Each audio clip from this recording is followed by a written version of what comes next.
Hey everyone, welcome to Founders 365 with me, Stephen Haggerty. Today I'm joined by Robert Bendetti, I hope I got that right, founder of Global CFO Council. How are you today, Robert?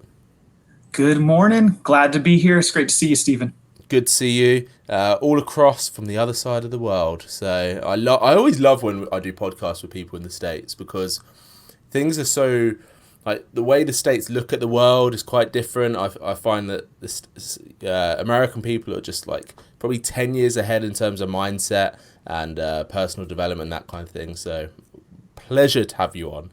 And Well, quite a compliment. I don't know if it's true, but I like it. no, it is. Trust me. If you came here, especially with coaching, it's funny because when I speak to people about coaching in the UK, they're just like, oh, I'm not quite sure about it. What is it? All that kind of stuff. In the US, it's like if you don't have a coach, you're never gonna make it. Basically, that's sort of the borderline. But enough about me. Global CFO Council. What is it? How did it come around? And then we can figure out what is it that you really do. Yeah. The Global CFO Council is I like to think it's the premier networking and educational forum for senior financial executives. Started out in South Carolina and now expanding globally right here during the pandemic, trying to take advantage while others are fearful, trying to be greedy and expand. Love it. That's probably the best elevator pitch I've had so far. But how did you get back? So what's your background? How did you come into this? At what point in your life did you go, right, it's time to start Global CFO Council? Well, husband, father, founder. I'm also a CFO, so I got a day job. I'm the chief financial officer of Lifecycle Engineering, and we're a Amazing. consulting firm. One of the things we do is coaching. So I know the pitch. You're right, Stephen. Everybody needs a coach or a consultant, and I just personally found it really hard to find a peer group of other folks to network, and so I basically was just solving my own problem. I was looking for an educational forum. I was looking for a peer group, a networking group, and it's somebody at my level and not trying to sell me something. I looked and looked and looked. I couldn't find anything. And so when you can't find it, you start it. Very true. I'm shocked to hear that there wasn't anything that sort of fit that bill. Why do you think that was? Yeah, there are other organizations that have that are for accountants or for senior financial executives, but they either meet in just a few cities or they're mostly made up of people trying to sell me something. Got And you. The so whole I business just card didn't. shoved in your face straight away. Yeah, and I just wanted to have folks to kind of break bread with, and it was more about that personal interaction. I just wanted to have like a fellowship group, and it was more about that peer-to-peer benchmarking and relationship. As the head bean counter of a company, you don't have a lot of folks to hang out with. Like, Sure. Stephen, you ever like you're at a party and somebody says what you ask what they do, you say coach, everybody's like, woo, that's cool. I say accountant, people are like, Yeah, sure. A room of yeah. accountants. How do you sell that? How do you sell a networking group of accountants, even to fellow accountants, because they must experience that sort of thing all the time. When actually, every accountant I do know is pretty fun.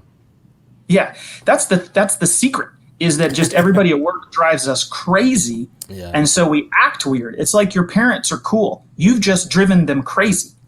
That And makes so it's sense. the same with accountants. We're cool. Okay? And Although now you've just said it, it automatically makes it uncool. Damn. that's true. That's true. Okay, that's true. The But I whole think, business has just been wiped off. well, I only have to prove it to fellow accountants. So This I is don't true. need This is true. the coaches of the world to believe it. But that's the niche, is that we don't have, there's no selling going on. This isn't the networking group in a sense of a business networking. No, it's just fellowship, it's educational, it's networking, it's peers to peers.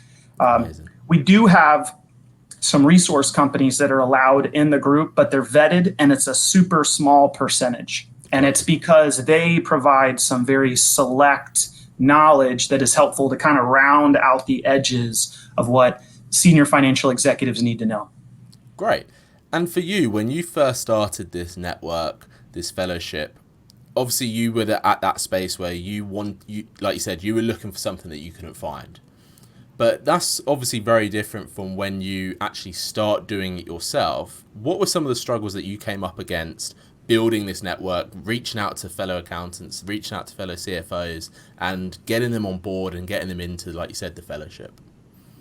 I think the hardest part is just getting the people to know about it. And originally, I thought the best way would be like promotion, advertising, traditional marketing. And I found that that's really not the case. Something like this, a professional organization, a business league, if you will, it grows best by word to word, mouth to mouth. One member telling another peer that, hey, there's this super cool group that meets and it's like surprisingly awesome. You should come check it out. And that's how we've grown. We've grown from 1 to 2 to 4 to 8. And so that's probably been the most surprising, is I thought the whole key was to spend marketing dollars, advertising dollars, promotion. I needed to do the classic route that most people would go down. Yeah, I've written so many press releases no one has seen. I mean, I'm terrible at them. I need a press release coach. Maybe you need to let a couple of marketers in the group. We don't have any. That's probably the reason. But that's the hardest. And the biggest pivot is I originally started like the first 3 months when I started this, it was all advertising, marketing, and that had 0% success. And then I noticed people were joining that I didn't know, and they were saying, "Hey, Jessica, Julie, and Frank mentioned that this was going on. Hey, can I get in on this?" And so that's how I've grown, and that's how I continue to grow. Brilliant. And like you just said, you've had really nice growth. How do you think it's changed you as I don't want to sound all deep here, but you as a person, you building this community, so when you step back and you actually look at what you've built, how does that feel? I haven't really stopped. I just are really in a growth mode. I don't think I'm anywhere. I don't think I've achieved anything where I can like look back and sit back and look back on success. I feel really more like I'm on the very first, maybe I'm on my way to the second rung of a 100-rung ladder. So I don't have any wisdom in that area, Stephen, for you. I more feel like, man, I'm just hungry and I'm just trying to fire up to the next rung on the ladder. A few years ago, we were at 300 members, and then last year, 600, and I'm going to hit 1,000 members this year. And I think there's just a tremendous amount of growth. I got 30,000 members on my sites, and then have me back in 5 years, then I'll have an answer to that question. Oh, I definitely will. Don't you worry, Robert. You mentioned right at the beginning about COVID, and you guys have really pushed on, whereas other people may have gone into that fear zone. What have you done to push on? What have you done, consciously? Did you go, right, this is the time to do this? What did you implement that made you feel like you're really pushing on? 100% accidental is pivoting into virtual. I never even thought to have a virtual meeting. The main shtick about the CFO Council is that once we have 100 members in your city, we have a breakfast meeting. And it's like theater, and we have a fun time at 7 o'clock in the morning when nobody but accountants is up. Yeah. And that's always been my shtick and the differentiator. And then COVID happens. And so there's no breakfast. There's no meeting. You can't even, 2 of you can't meet for coffee. And so I had a speaker who wanted to speak, and they were like, "Hey, can we just do a virtual meeting?" And I was like, okay. And so I did. I had 100 folks show up at the first one, and I've never had less than 100 people on a virtual meeting.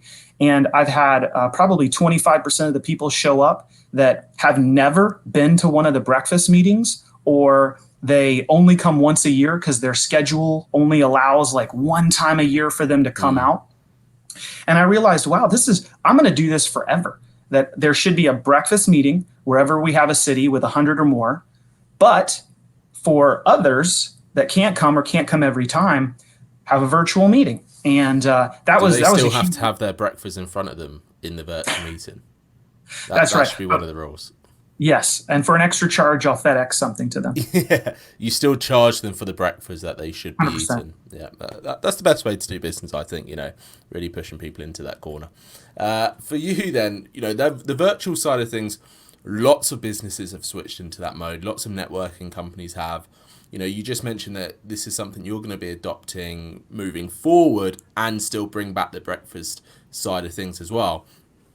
For you, what is the community made up of? What is that sort of core movement that you're moving forwards, that these 100 members, these breakfast meetings are coming around?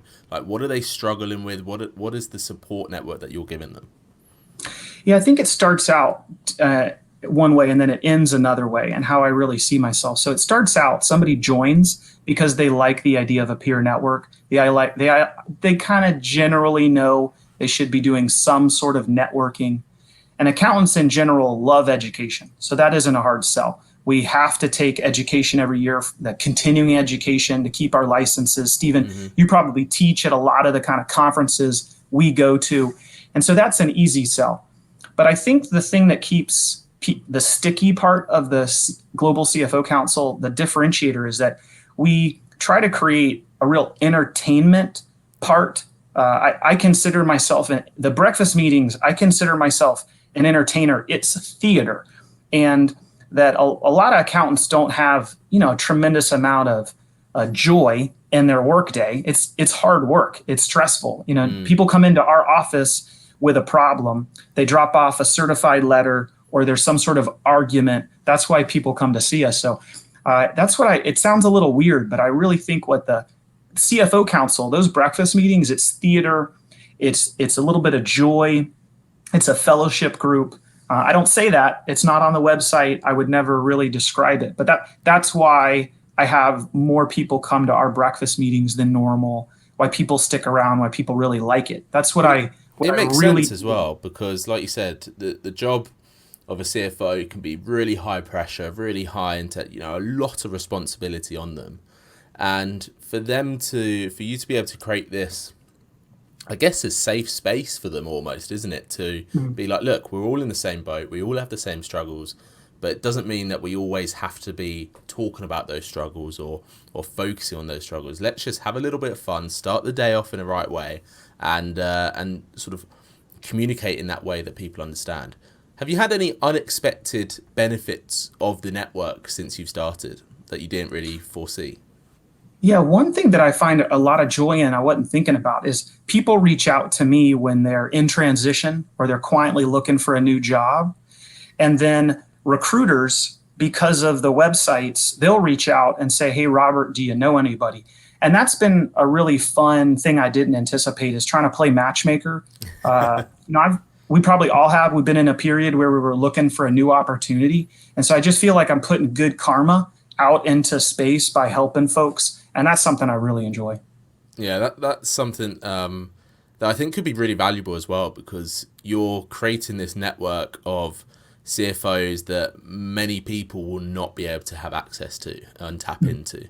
How are you gonna manage that as you carry on growing, as the business does become more global and you get more members and the cities all over the world, not just in the US? How are you managing that network? How do you foresee that?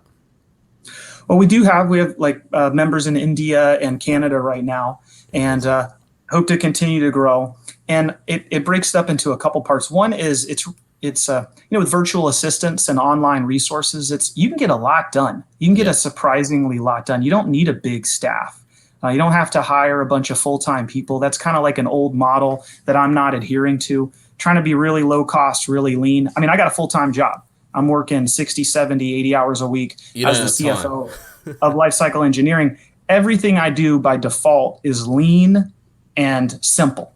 Yeah. And so if there's some business practice I have, I'm not saying it's right, but it's just I'm busy. And so it's really lean and simple. And so that's my mindset. And, with like a virtual meeting, here's an example, is anybody in the world can attend a virtual meeting. It takes me 1 extra second to add their email address to the virtual meeting I'm already setting up. Whether I have 100 or 200, it's like 2-minute difference in setting that meeting. Now, a physical breakfast meeting is a complete difference. And so when I have 100 or more gathered in any city, that's going to be a much bigger issue and how I handle that.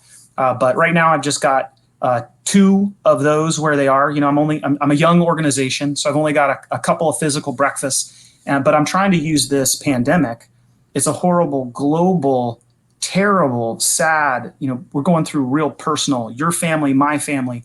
So I don't mean to make light of it, but trying to find something positive in this pandemic is try to grow, try to bring a little bit of joy and a distraction from folks, from real life. And I think that there's a lot of great organizations out there, and maybe the Global CFO Council could be one of them.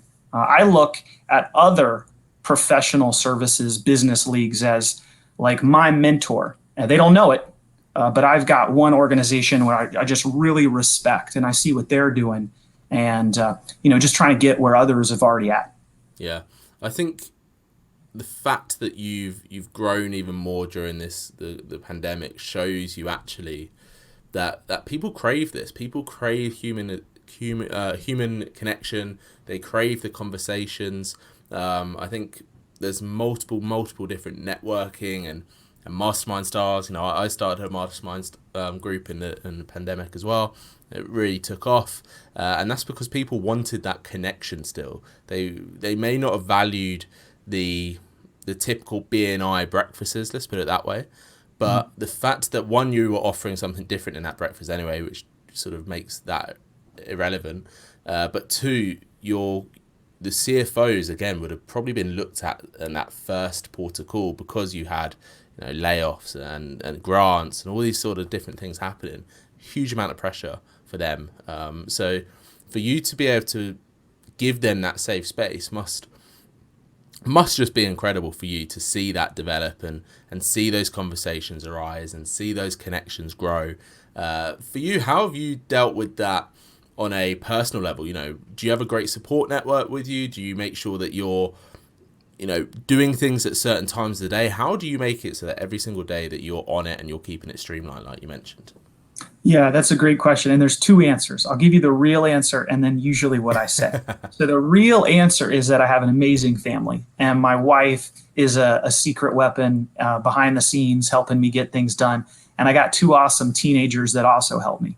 And that I couldn't possibly do it without their help. And it appears like, oh, Robert's this amazing guy who gets the work of four done somehow, and he's just one human. Well, it's because there are three other humans who are helping me out, and they don't get the credit that they deserve. You just lock them in the home office all day and don't let them out until about 9 p.m. Yeah. Well, naturally, they have talents, and I've just found a way to connect those talents with some way to incentivize them to help me. And as an example, so my son is an amazing, he loves IT, and he's an amazing video editor on the side. He's a senior in high school. And I was like, hey, Reese, during the pandemic, I want to do videos and maybe do like a meet the member video so people can continue to be connected.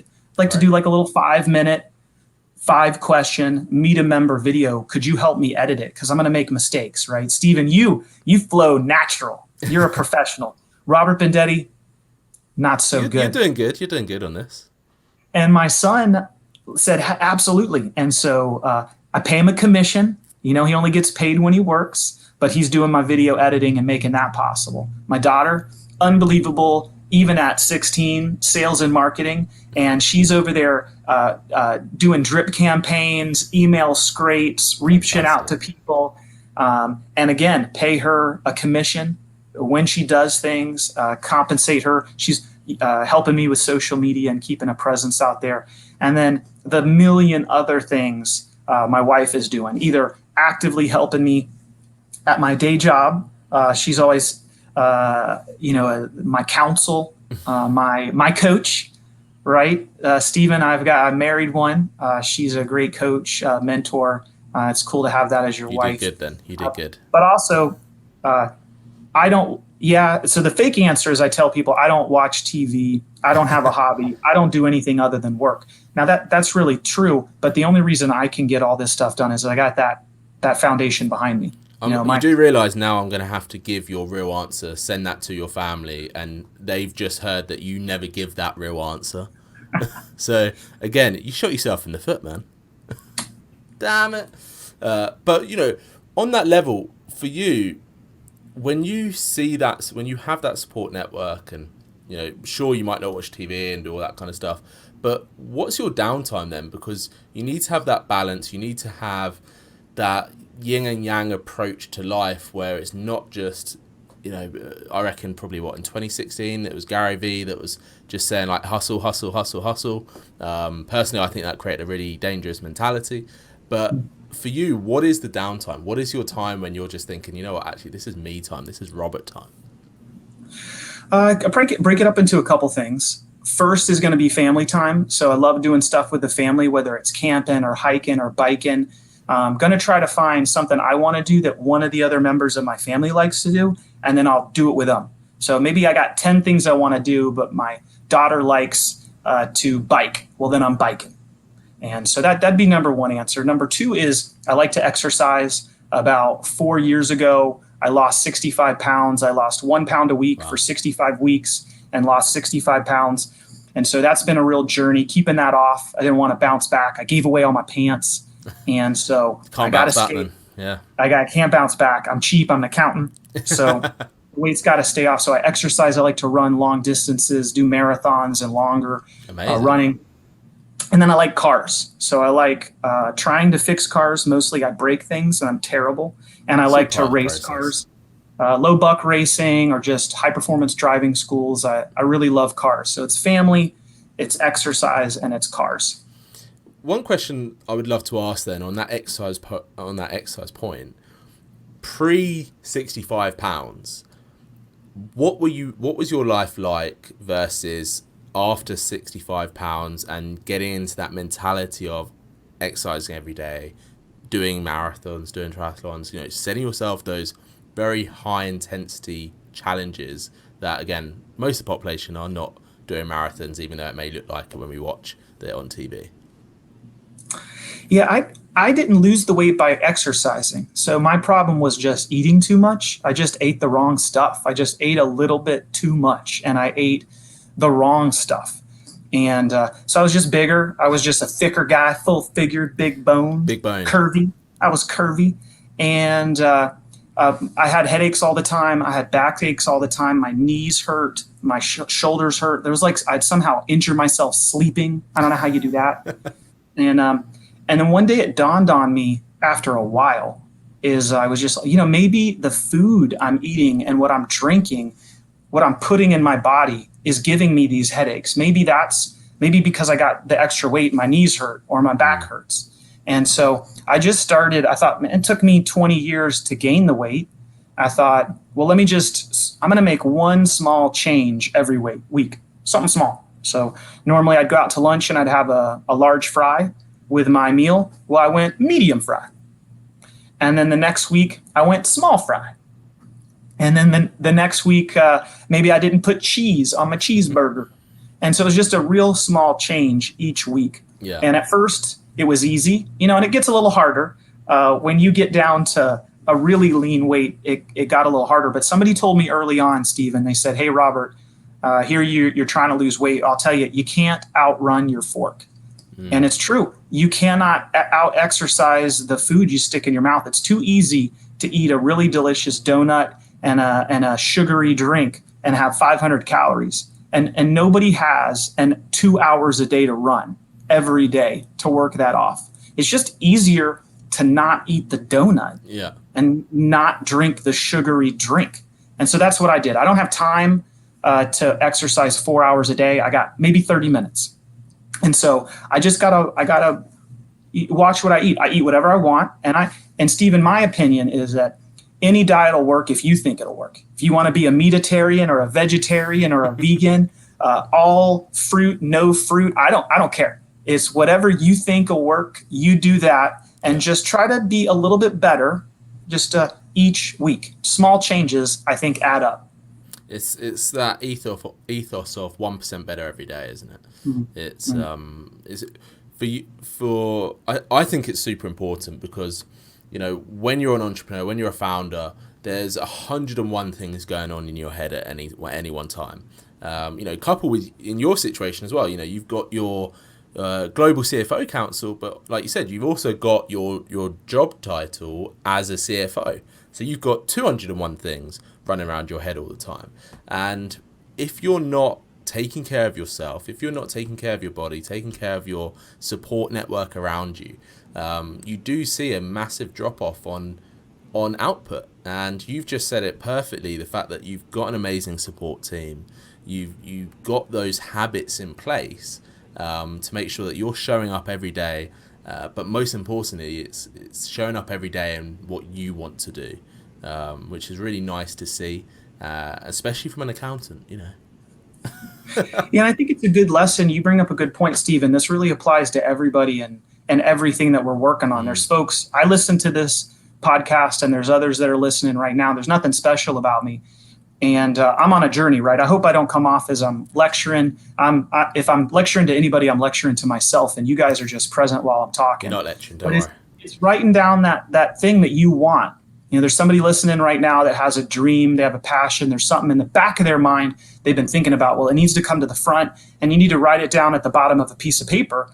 And then start on the lines of that piece of paper. You wrote down your dream down at the bottom and start backing up to the top of the paper with little itty bitty steps. Change doesn't happen by this amazing quantum leap. It doesn't. It's the little baby steps, like you said, Stephen. And you just got to write it down and back into it. And I think that applies whether it's like working out and you want to run a 5K, or it's some business, a side hustle that you want to start, or it's a new job. I think all that applies. Completely agree. And on that note, then, what are the next little steps for Global CFO Council for you? What's your plan for the rest of this year? Yeah, that is growth. I really want to get out there. I want to spread the good news about the Global CFO Council. I was concerned about how fast I could grow before. 6 months ago, I was limited to how many breakfasts I could manage at one time, and that was a big growth inhibitor because it's a big time suck. Sure. To manage a physical breakfast meeting once a month. And then I have a couple socials a year. I have a dinner meeting. That's a huge time wait to do. Virtual, now that I've complemented, I've added this, man, the sky is the limit. And I'm trying to take the next 6 months to try to grow as fast as possible in as many places as possible. While others are kind of, maybe they have, this is the worst time for them because they have a staff that's hard to pay for and they're in a retreat mode.